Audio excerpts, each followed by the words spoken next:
Hey cats, EDDBUD here. Today I've got a longer run review for you of the Forever Run Nitro from Puma. Revisiting this one today, it's been recently released, a shoe with a hint of stability but a whole load of plush cushion underfoot. Really enjoyed it over the initial miles, but how does it hold up on a longer run? Let's get to it.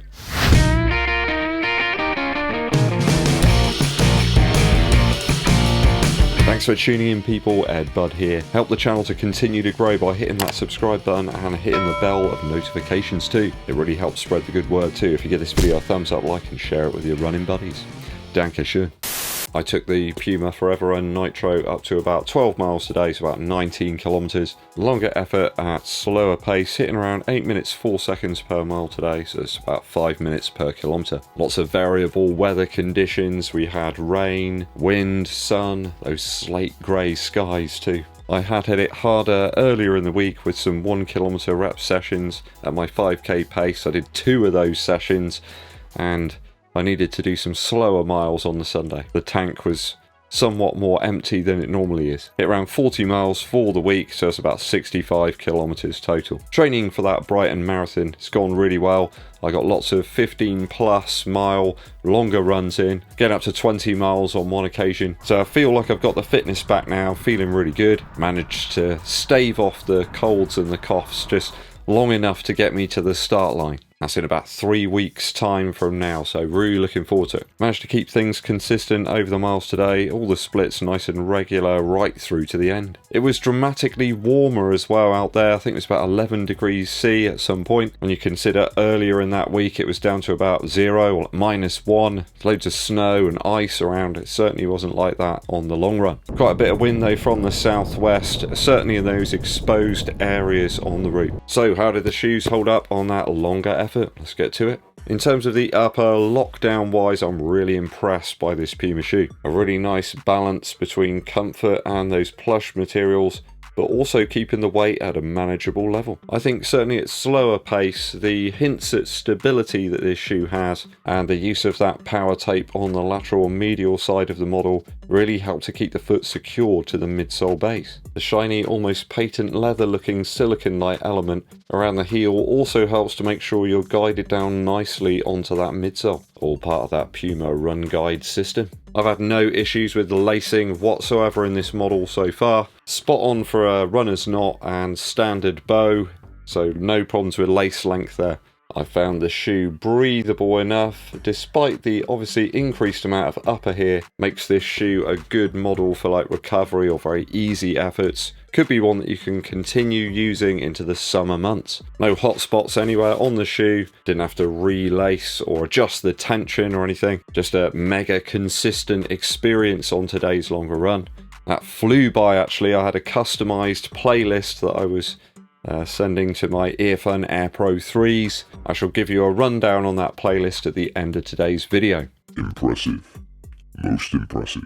Let's talk about that midsole next. So, this is another one of those shoes that the more you use it, the better and better it feels. The inner softer core of the nitrogen infused foam is getting more malleable and cushioned as the miles increase. It's certainly quite the Vomero 16 type vibe here in the Forever Run Nitro, and I have it under good authority that the Vomero 17 isn't going to include that Zoom Air unit in the sort of mid to forefoot area. Bit depressed about that. It's a really good model, why change it? I think if you really enjoyed the Vomero 16, this is a shoe you undoubtedly should check out. It's here to save the day. I really like the compression in the mid to forefoot area on this one, regardless of the miles and the pounding today. Sometimes those slower efforts can almost seem harder, I suppose. Didn't feel like that today. The legs are feeling really fresh, in fact. Just got me through the distance without any issue whatsoever. Is it as forgiving as something like Zoom X? People keep asking me, you know, should they pick up the Forever Run Nitro over the Invincible run? I mean, this is just an absolute squash fest in comparison to the Puma. But this one sits in a really interesting place, somewhere between the Nimbus 25 and that Invincible run. It's still got a little bit of spring and life to it. It doesn't feel quite as firm as the Nimbus, but nowhere near as squashy and unstable as the Invincible. And that Invincible doesn't have that sort of guided feel that you get here in the Puma shoe. I think it's a great looking model as well. I do find it a little bit odd that that even at this stage, some people are dismissing Puma as a running brand. They've released some stellar models over the last few years. All of them have some very specific intent. I do notice that they've released the Liberate Nitro 2,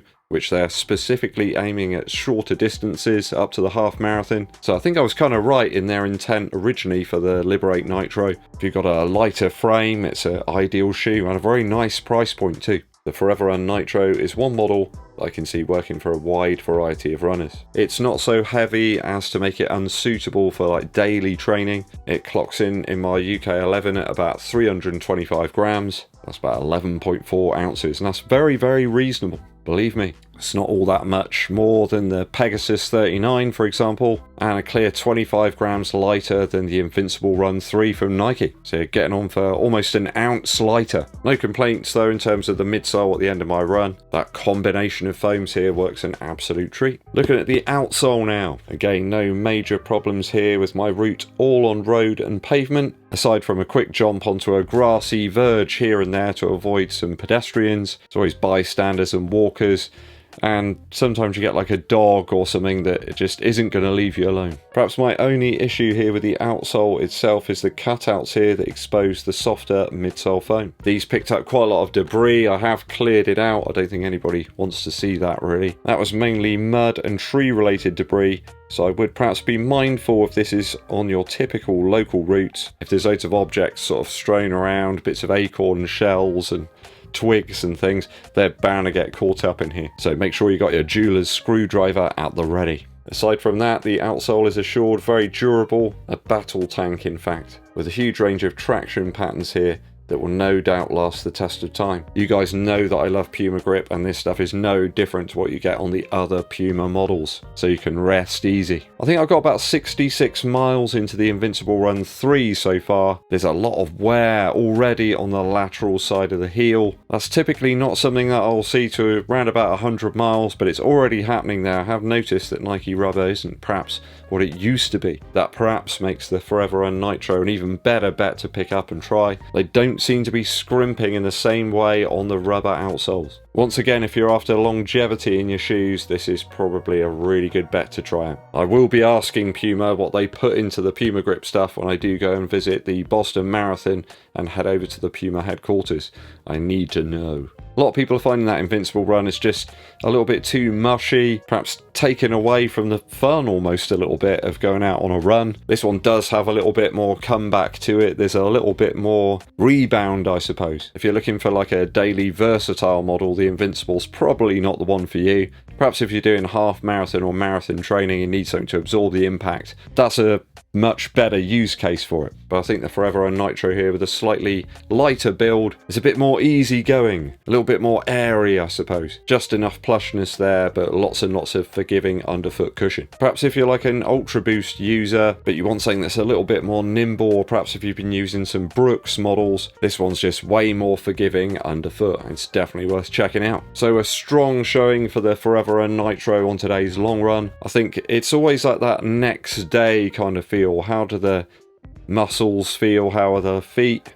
And I've got to say, it did the job absolutely perfectly. Doing all the things that I need from it at the lower end of the pace spectrum. And it's certainly a big update on the Magnify Nitro from last year. They've just refined everything about the shoe, and I think they will continue to do that into the next iteration. So it gets the thumbs up from me on the long run, the Forever Run Nitro from Puma. Have you picked this one up, people? Let me know your thoughts and opinions down in the comments. Musical interlude time. As promised, I've got for you my playlist from the long run. I think this could become a feature. It already feels like it should be. So kicking off with Corner Shop and Brimful of Asher, the Norman Cook remix, kind of lifts the mood, just got me in the right place. And then to continue that sort of vibe, we had High Voltage from AC/DC, of course from the album High Voltage. A clutch of De La Soul tracks after that.